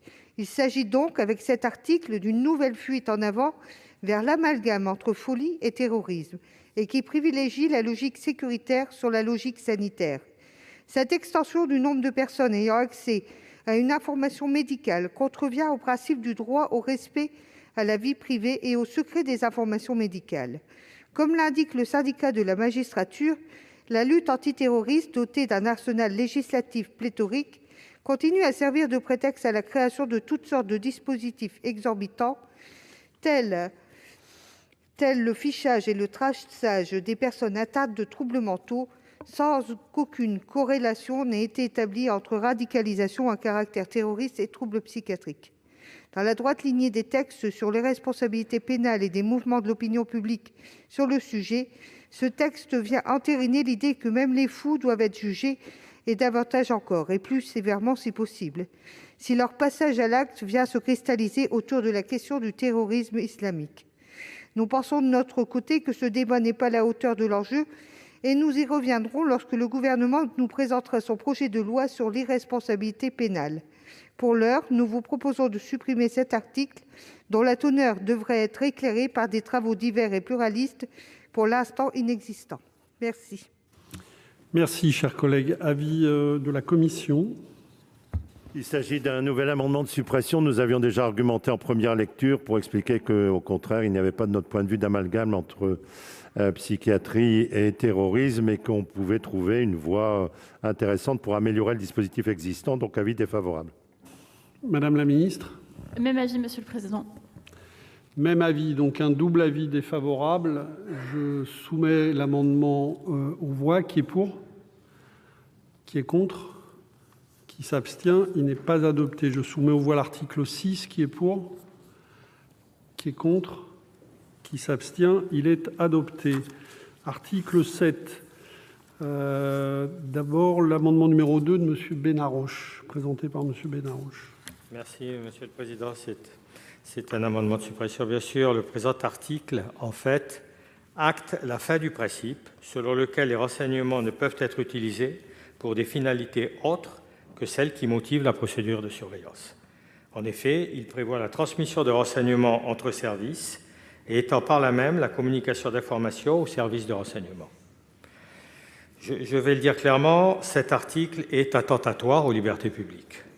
En permettant à des services de contourner les restrictions quant à l'usage des dispositifs de surveillance, la fin de ce principe de finalisation contrevient au droit au respect à la vie privée. De même, l'absence de contrôle préalable aux mesures de surveillance est problématique. L'article 7 s'inscrit de ce fait dans la longue liste des dispositions poussant à la déjudiciarisation du contrôle en matière de sécurité intérieure. C'est pourquoi il interroge fortement quant à la traçabilité et à la durée de conservation de ces informations une fois transmises. L'équilibre à trouver entre le maintien de l'ordre public et le respect des libertés publiques n'est pas atteint. Donc, notre groupe propose la suppression de ce présent article 7. Merci. Avis de la commission, Madame la rapporteure. Oui, merci, Monsieur le Président. Nous émettrons un avis défavorable sur cet amendement de suppression de l'article 7, car nous considérons que l'article 7 met en place un équilibre satisfaisant pour la transmission de renseignements aux services de renseignement et entre services de renseignement et des contrôles internes et externes suffisants pour assurer la garantie du respect des libertés, d'autant que cet article a été renforcé par l'Assemblée nationale pour le rendre conforme avec la décision du Conseil constitutionnel du 9 juillet dernier. Avis du gouvernement, Madame la ministre. Défavorable, Monsieur le Président. Bien, un double avis défavorable, donc je vais soumettre cet amendement aux voix. Qui est pour? Qui est contre? Qui s'abstient? Il n'est pas adopté. Nous avons maintenant 3 amendements en discussion commune. Le premier est présenté par Monsieur Lecomte. Tout à fait, Monsieur le Président, Madame la Ministre, mes chers collègues. Il est bien logique que les informations circulent entre les services de renseignement. Toutefois, lorsque une information a été recueillie par une technique de renseignement à la suite d'un accord de la CNCTR, l'accord a été donné pour une finalité précise et donnée. Et nous considérons que l'équilibre actuel n'est pas bon, dans la mesure où si, une fois qu'il a été obtenu avec un accord pour une finalité donnée, il peut circuler sans le même niveau de contrôle, alors il n'y a pas le bon équilibre. Et c'est la raison pour laquelle nous proposons que, dans ce cadre, les transmissions entre services soient aussi soumises au contrôle de la CNCTR. Merci. amendement présenté par M. Benarroche. Oui, je vais compléter juste ce que vient de dire M. Leconte en ce qui concerne la transmission d'un service à un autre des données de renseignement collectées. Il est regrettable effectivement que l'avis de la CNCTR ne soit pas un avis conforme. Au regard des techniques utilisées particulièrement intrusives, il est essentiel qu'une autorité indépendante donne un avis contraignant. La CNIL, d'ailleurs, a souligné cette nécessité. Renforcer le contrôle de la CNCTR afin de le rendre effectif est primordial pour qu'elle dépasse son rôle de faire valoir des décisions de l'exécutif. Compte tenu du caractère extrêmement attentatoire aux libertés et à la vie privée des pouvoirs qui seraient donnés au service, des garanties doivent être prévues afin de protéger les libertés individuelles de nos concitoyens. C'est pour cela que nous souhaitons rendre l'avis de la CNCTR conforme. Bien, merci. Et puis l'amendement 19, Madame Assassi. Oui, merci Monsieur le Président. Je m'inscris dans les propos qui viennent d'être dits, mais je les prolonge simplement pour rappeler que la CNIL, à propos des dispositions de cet article, avait relevé qu'elles permettent donc formellement au Premier ministre d'autoriser la mise en œuvre immédiate d'une technique de renseignement, même après un avis défavorable de la CNCTR. Elle recommande donc qu'il soit, sauf dans certains cas d'urgence absolue, interdit au Premier ministre d'autoriser la mise en œuvre d'une technique de renseignement après un avis défavorable de la CNCTR. Je voudrais rappeler aussi que le Conseil d'État avait exigé dans son arrêt du 21 avril 2021, je cite, « un contrôle préalable par une autorité administrative indépendante dotée d'un pouvoir d'avis conforme ou une juridiction ». Et en outre, la Cour européenne des droits de l'homme, la CEDH, avait rendu le 25 mai un arrêté Big Brother Watch contre Royaume-Uni où elle exige que les activités d'interception en masse soient soumises à l'autorisation d'une autorité indépendante dès le départ, dès la définition de l'objet et de l'étendue de l'opération. Et donc, en suivant toutes ces recommandations, nous proposons donc que soit inscrit dans la loi l'exigence d'un avis conforme de la CNCTR. Bien, merci. Avis de la commission sur ces trois amendements, Madame la rapporteure. Sur l'amendement 6 de M. Leconte qui vise à subordonner toute transmission de services de renseignement à une autorisation du Premier ministre après avis de la CNCTR. Il est contraire à la position que nous avons déjà eue en première lecture, puisqu'on considère que l'article 7, justement, assure un équilibre entre les renseignements qui sont bruts et qui pourraient poursuivre des finalités différentes de celles qui ont justifié le recueil, et les renseignements qui sont transmis car issus d'une technique de renseignement auquel le destinataire n'avait pas accès. Sur l'amendement numéro 3, sera aussi un avis défavorable, car nous pensons qu'il est satisfait dans l'esprit, puisqu'en vertu de l'article 16, si le Premier ministre délivre une autorisation contre l'avis de la CNCTR, alors le Conseil d'État est immédiatement saisi. Et même raisonnement et même avis défavorable pour l'amendement numéro 19. Bien, merci. Avis du gouvernement, Madame la ministre, sur ces trois amendements. Oui, merci Monsieur le Président. Brièvement, et pour justifier les avis du gouvernement, en ce qui concerne l'amendement numéro 6 de Monsieur le sénateur Leconte, nous considérons qu'il convient de préserver l'équilibre du texte qui a été adopté par l'Assemblée nationale et la Commission des lois du Sénat et de concilier donc le droit à la vie privée et l'efficacité opérationnelle. Et je voudrais rappeler que seront soumises à autorisation préalable du Premier ministre, délivrée après l'avis de la CNCTR, les transmissions de renseignements dits bruts, motivée par une finalité différente de celle ayant justifié la mesure de surveillance, mais il en ira aussi de même pour les transmissions de renseignements bruts, mais aussi transcrits ou extraits, dans tous les cas où le service destinataire n'aurait pas pu mettre en œuvre lui-même la mesure de surveillance, et le verrou que constitue cette procédure renforcée se justifie, nous semble-t-il, pleinement. En ce qui concerne l'amendement 19, qui était initialement déposé par Madame la sénatrice Assassi, je veux dire que l'article 7 ne concerne que la question de la transmission de renseignements entre services et entre l'administration et ces mêmes services, et non pas le principe même de mise en œuvre d'une technique de renseignement. Et concernant l'amendement numéro 3 de M. Benarroche, je veux rappeler qu'à la différence de la mise en œuvre de certaines techniques de renseignement, les échanges d'informations entre les services échappe totalement au droit de l'Union européenne, puisque les exigences posées par le Conseil d'État au titre de l'application du droit de l'Union européenne, en ce qui concerne les différentes prérogatives, notamment de la CNCTR et la portée de son avis, n'ont pas à être transposées au stade de ces échanges. Et je crois me souvenir que nous avions déjà évoqué cette question précédemment. Donc c'est aussi un avis défavorable. Bien, donc nous avons un double avis défavorable sur ces 3 amendements. Je vais les soumettre aux voix. D'abord l'amendement numéro 6. Qui est pour? Qui est contre? Qui s'abstient? Il n'est pas adopté. L'amendement numéro 3, qui est pour? Qui est contre? Qui s'abstient? Il n'est pas adopté. Même vote sur le 19. Même vote. Donc les amendements ne sont pas adoptés. Amendement numéro 7, Monsieur Lecomte. Oui, merci Monsieur le Président. Nous considérons que les services de renseignement ne sont pas un service d'archives.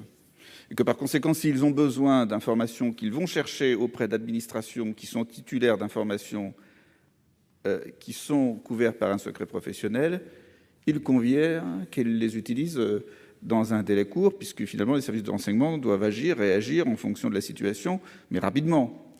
Et donc, s'ils vont chercher des informations sensibles auprès d'une autre administration, il conviendrait qu'ils les utilisent rapidement. Sinon, ils ne sont plus dans leur rôle. C'est la raison pour laquelle nous proposons que lorsqu'ils font appel à ce type de renseignements qui sont sensibles et qui sont obtenus auprès d'autres administrations, ils doivent être détruits après 6 mois, parce qu'en fait, il faut qu'ils soient utilisés rapidement. S'ils en ont une vraie utilité, ils ne sont pas là pour constituer une deuxième administration qui conserverait des dizaines et des dizaines d'informations sensibles qui ne sont pas de leur ressort. Merci. Avis de la commission. Oui, merci Monsieur le Président. Ce sera un avis défavorable. D'une part, parce que je vous rappelle que l'article 7, tel qu'il a été modifié, prévoit que dorénavant, les renseignements transmis par les autorités administratives ne sont qu'à l'initiative de celles-ci. D'une part. D'autre part, quand les renseignements sont transmis, ils peuvent être bruts. Et dans ces cas-là, la destruction peut être inférieure au délai de 6 mois que vous proposez, puisqu'ils n'ont plus d'utilité. Et par contre, d'autres renseignements peuvent être conservés pour une durée plus longue, parce qu'ils sont intéressants et qu'ils sont encore nécessaires à la mission de renseignement. Donc, ce sera un avis défavorable. Madame la ministre. Avis défavorable, Monsieur le Président. Bien, merci. Donc un double avis défavorable sur cet amendement. Je le soumets aux voix. Qui est pour? Qui est contre? Qui s'abstient? Il n'est pas adopté. L'amendement numéro 9, Monsieur Vaugrenard. Merci, Monsieur le Président. Je pourrais, si vous en êtes d'accord, défendre les 3 amendements en même temps, car ils allez-y, sont la même logique. Merci. Donc l'amendement numéro 9, il s'agit de la question importante qui va devenir, je crois, cruciale, sur le contrôle a posteriori des services de renseignement français avec les services de renseignement étrangers. Je rappelle que le président de la République, lors d'un discours devant le Collège du renseignement en Europe le 5 mars 2019, voici un peu plus de 2 années, s'étonnait que dans notre pays, les coopérations entre services sont parfois inconnues des décideurs eux-mêmes, c'est-à-dire des politiques eux-mêmes. En conséquence, nous suggérons que le Premier ministre fixe des orientations relatives aux échanges entre les services spécialisés de renseignement et les services étrangers ou des organismes internationaux. C'est le premier amendement, donc l'amendement numéro 9. L'amendement numéro 10, c'est dans le prolongement de l'amendement précédent. Il apparaît donc judicieux dans ce cadre-là d'étendre les compétences de la Commission nationale de contrôle des techniques de renseignement, qui pourra ainsi contrôler tout simplement le respect des orientations qui auront été prises par le Premier ministre et qui remettrait un rapport annuel à la délégation parlementaire au renseignement relative donc aux échanges entre les services français et les services étrangers. L'amendement suivant, donc l'amendement numéro 8, si les 2 amendements précédents ne passent pas, j'ose espérer que le 3e aura peut-être quelques chances. Concernant les échanges avec ces services étrangers, le gouvernement remettrait, nous suggérons que le gouvernement remette un rapport avant le 31 décembre de l'an prochain, 2022, afin de travailler sur la définition d'un cadre légal sur ces échanges et de se conformer aux exigences européennes. Je rappelle que la Cour européenne des droits de l'homme a statué sur cette question-là, que notre pays risque d'être condamné. Le fait qu'il n'y a pas de contrôle a posteriori entre les services français et les services de renseignement étrangers Et donc, il n'est pas urgent d'attendre dans ce cadre-là. Nous sommes le seul pays européen à ne pas avoir une autorité de contrôle a posteriori sur les échanges entre ces différents services. Il serait regrettable de ne pas prendre de décision, de ne pas réfléchir à un minimum d'orientation avant que notre pays soit condamné par la Cour européenne des droits de l'homme. Je vous remercie. Merci, Monsieur Vaugrenard. Donc, l'avis de la commission sur ces trois amendements. Oui, merci, Monsieur le Président. La question soulevée par notre collègue Vaugrenard est une vraie question dont l'enjeu est essentiel. C'est celui des échanges avec les services de renseignement étrangers. C'est la raison pour laquelle nous pensons que nous ne pouvons pas légiférer sur cette question d'ampleur par la simple voie d'amendement et qu'il faut une réflexion plus importante. Sous le contrôle du président de la délégation parlementaire au renseignement, cette dernière va s'emparer de ce sujet et mettre en place une réflexion pour effectivement pouvoir alimenter un travail législatif futur. C'est la raison pour laquelle nous vous proposons pour l'article 9 un retrait ou un avis défavorable. Idem pour l'article 10, pour l'amendement 10, pardon. Donc pour l'amendement 9 et pour l'amendement 10, retrait ou avis défavorable. Et pour l'amendement 8, c'est une demande de rapport et la DPR sera amenée à rendre ce rapport. Donc nous pensons aussi qu'il sera satisfait. Donc là aussi une demande de retrait ou défavorable. Madame la ministre, avis du Gouvernement. Merci, Monsieur le Président. Ce sont aussi des demandes de retrait pour le Gouvernement. Je ne reviens pas sur l'argumentaire exposé précédemment, mais je veux vraiment rappeler que l'article 7 que nous sommes en train d'examiner porte uniquement sur les échanges d'informations entre services de renseignement français ainsi qu'entre ces administrations et ces services. Et c'est tout. Je vous remercie. Bien, merci. Donc, il y a donc 3 avis défavorables de la Commission et du Gouvernement. Donc, je vais les soumettre aux voix. Qui est pour l'amendement numéro 9 ? Pardon. Ah, pardon. Il y avait une demande de prise de parole. Monsieur Richard, excusez-moi. Je dis de façon sobre, je pense que la présentation qu'a fait Yannick Vaugrenard tout à l'heure de la méconnaissance par les autorités politiques des mécanismes d'échange ou de coopération entre services est un peu réductrice. Il me semble qu'il y a beaucoup de moyens de s'assurer que ces échanges et ces coopérations, qui sont la plupart du temps bilatérales, sur la base d'une expérience du travail partagé, sont bien sous le contrôle, en tout cas à la connaissance des autorités politiques. Bien, donc je reviens au vote. Donc, qui est pour l'amendement numéro 9 ? Qui est contre ? Qui s'abstient ? Il n'est pas adopté. L'amendement numéro 10, même vote. L'amendement numéro 8, je le soumets aux voix. Qui est pour ? Qui est contre ? Qui s'abstient ? Il n'est pas adopté. Je mets aux voix l'article 7. Qui est pour ? Qui est contre ? Qui s'abstient ? Il est adopté. Nous passons à l'article 11 avec un amendement, Madame Assassi, l'amendement numéro 17. Oui, merci, Monsieur le Président.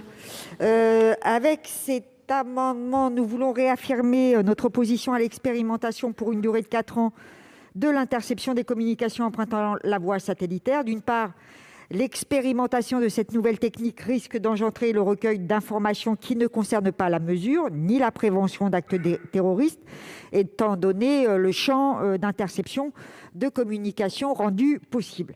Nous estimons en effet que cet article ne présente pas de garanties suffisantes empêchant le recueil de données sensibles et personnelles de citoyennes et citoyens qui ne seraient pas visés par l'interception de conversations, mais subiraient une violation de leur vie intime.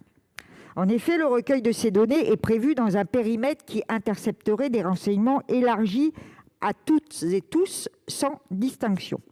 La mise en œuvre de mesures de filtrage en amont pour empêcher toute intrusion serait plus respectueuse de la vie privée des personnes qui ne sont pas concernées par la recherche de renseignements.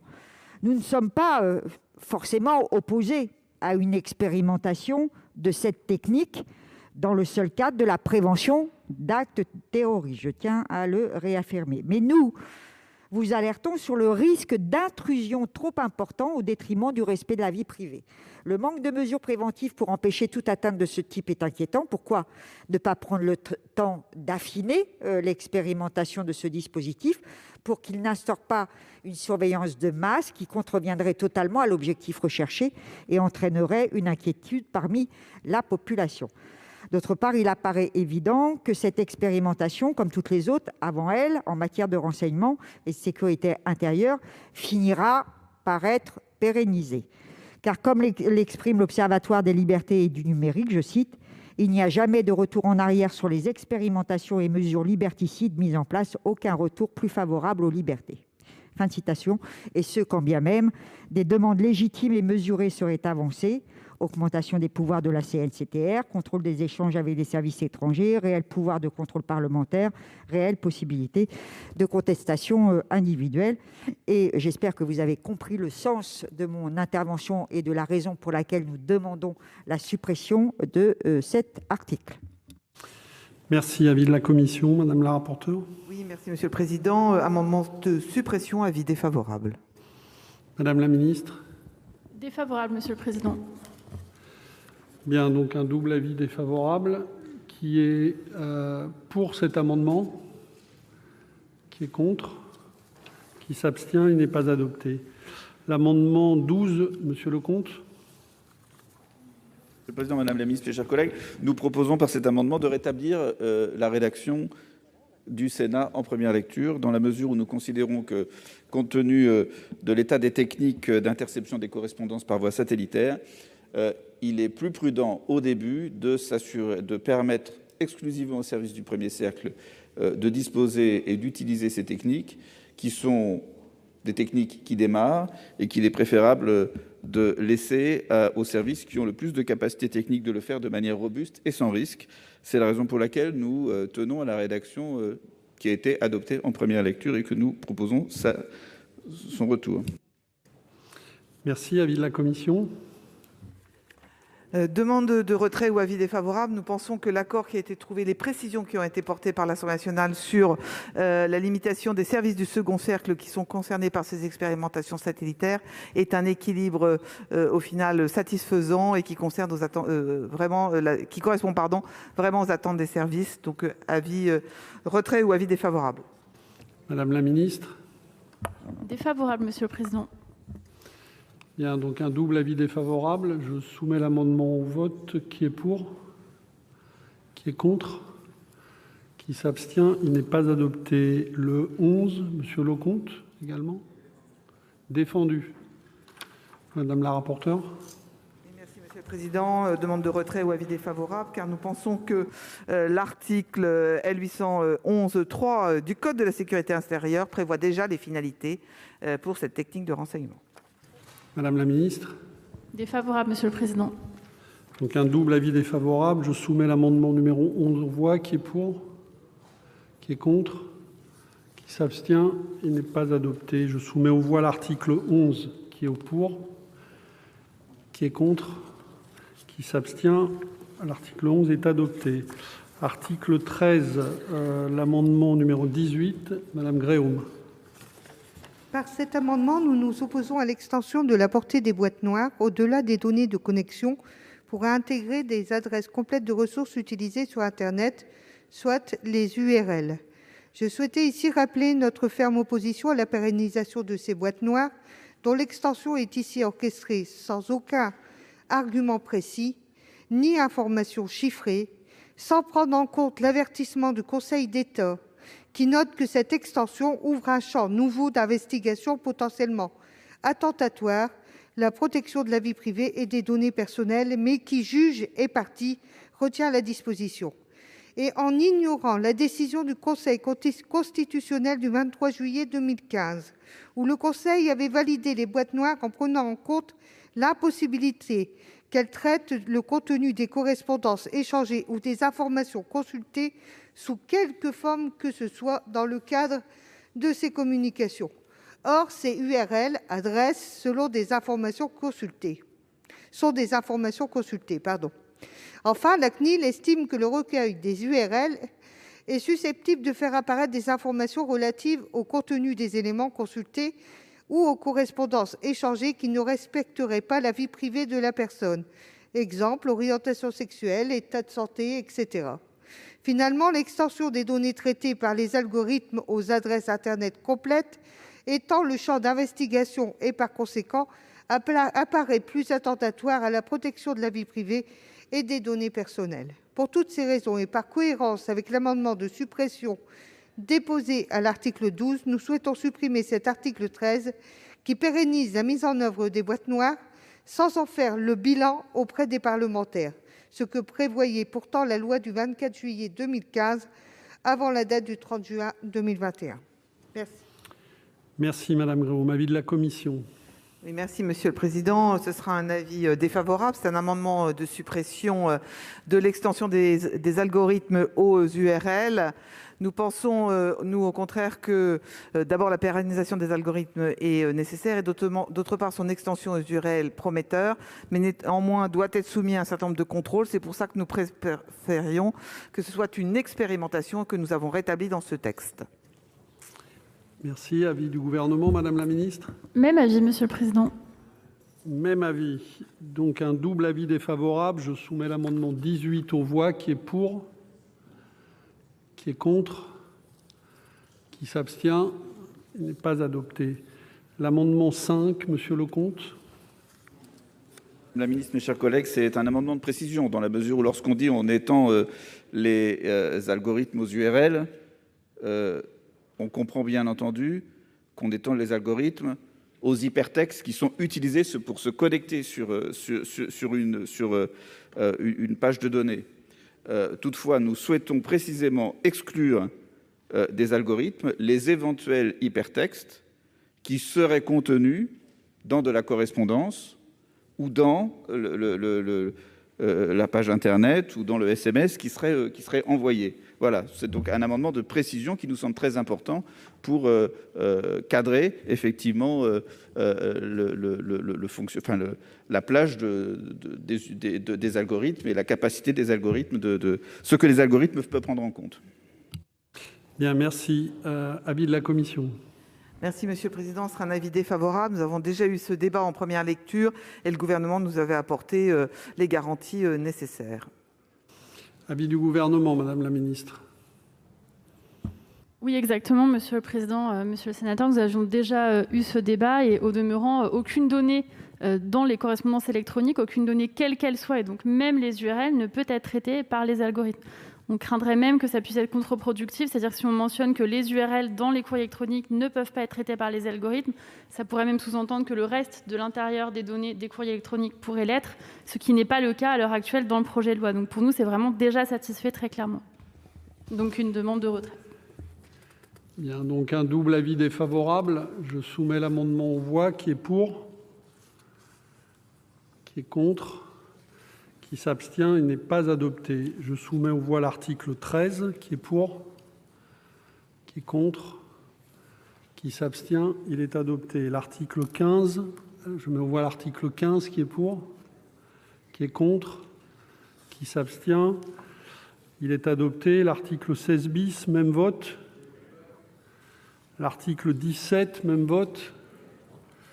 Il est adopté. À l'article 17 bis, amendement de M. Vaugrenard, l'amendement numéro 13. Oui, merci Monsieur le Président, Madame la rapporteure, Madame la Ministre. Il est essentiel pour la délégation parlementaire au renseignement de disposer tous les ans d'un bilan des recommandations adressées par la Commission nationale de contrôle des techniques de renseignement à l'exécutif. En leur qualité de législateur et au regard de leur mission de contrôle de la politique publique du renseignement, les membres de la DPR doivent disposer de ces éléments pour savoir si des contournements au cadre juridique qu'ils ont posés ont été constatés, afin, le cas échéant, d'apporter les modifications législatives qu'il serait nécessaire d'apporter. Je vous remercie. Merci. Avis de la commission. Ce sera une demande de retrait ou un avis défavorable. Nous avons déjà eu ce débat en première lecture. Nous pensons qu'il faut veiller à ce que la DPR ne soit pas destinataire d'informations sur des opérations en cours ou des opérations précises.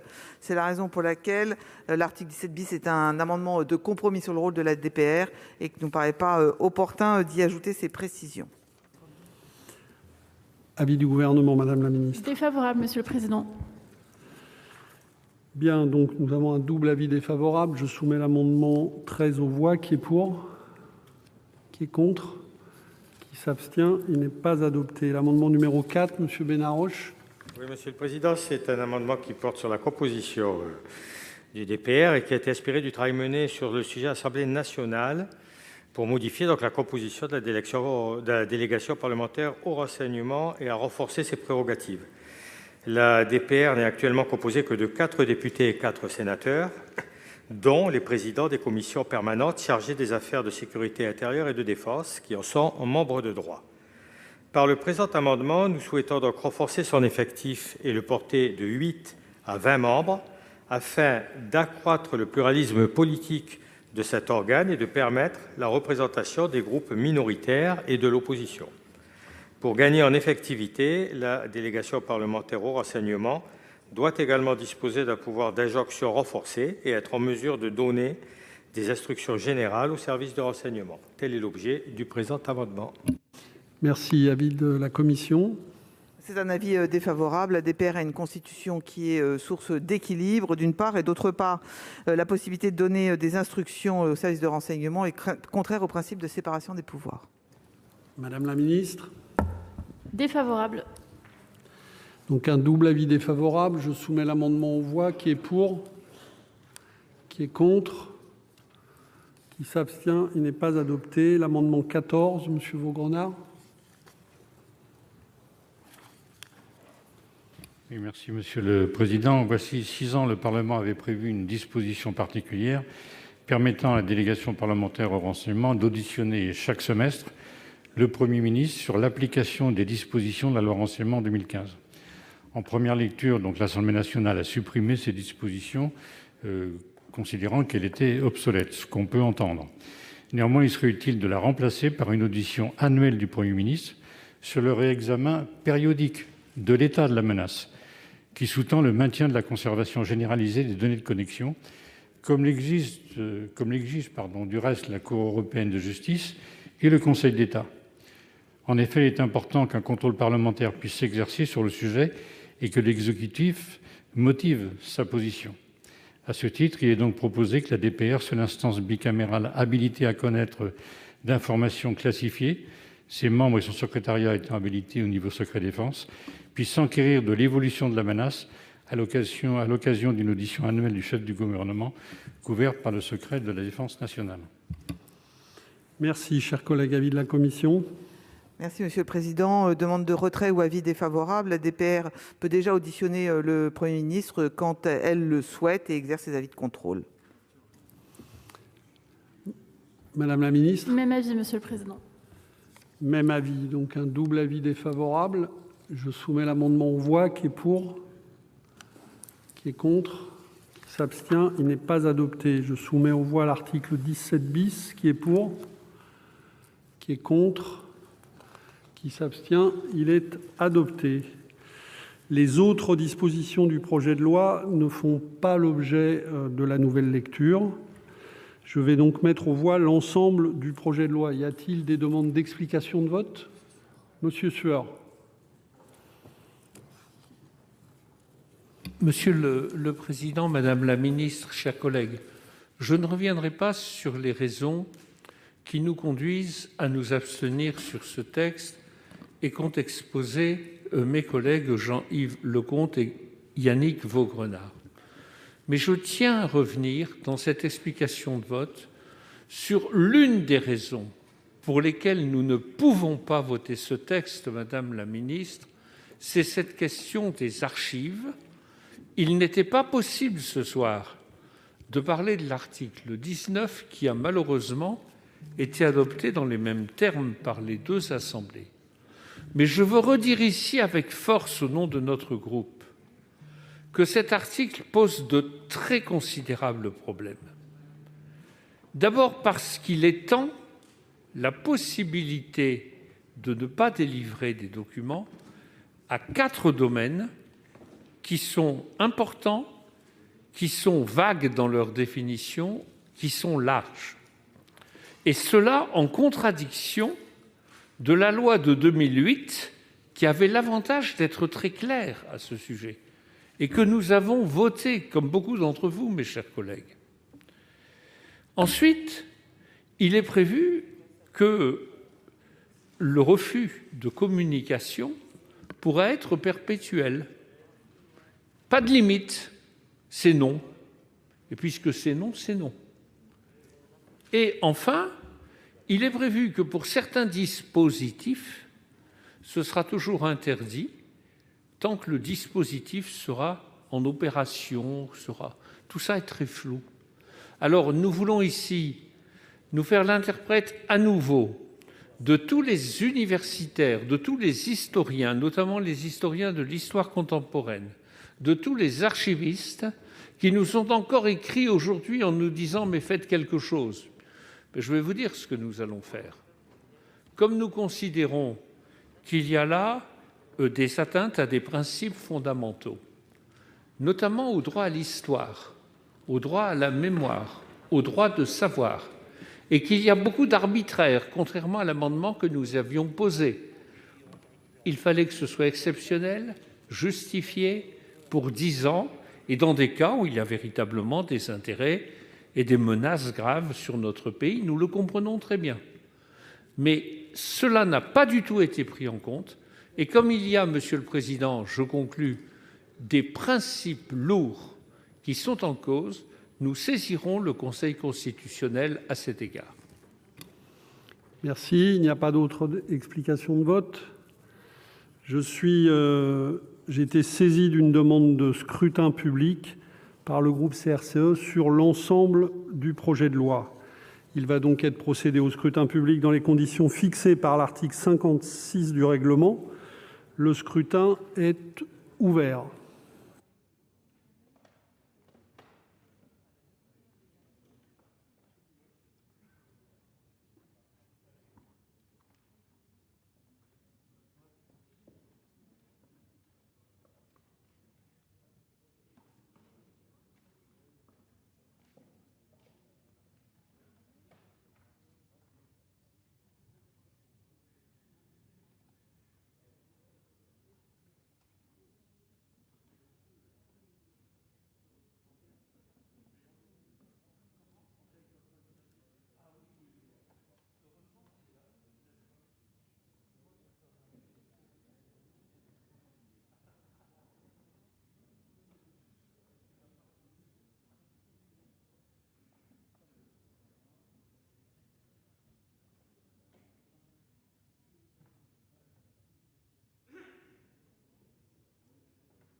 Bien, plus personne ne demande à voter. Le scrutin est clos.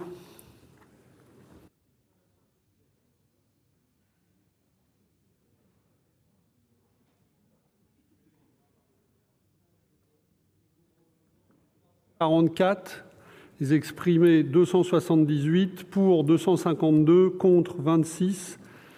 Le Sénat a adopté.